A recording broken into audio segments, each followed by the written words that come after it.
Je hoort een dag maar zinnen, maar er is op plak niet kans op mist. En dat met name in het oosten, zuidoosten van de provincie. En die mist die lost dan stadig gewoon op. En verder is het zo dat de zinnen er aardig bij komt van een beetje. En dat jouwt dan een maaltijdsgevoel. Temperaturen zomaar bij de 8 of de 9 graden heen.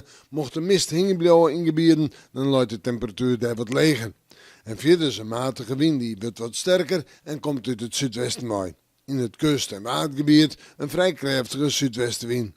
En dan, joen en vannacht. Ja, joen eerst misschien nog wel opkledings, maar stadig gewoon komt er meer en meer bewolking. En vannacht temperaturen om bij de 4 of de 6 graden heen. De wind bloedt zuidwest tot west en die zal matig en vrij krachtig wezen. En let er in de nacht kan er alles even een beetje op het lichte ruim vallen.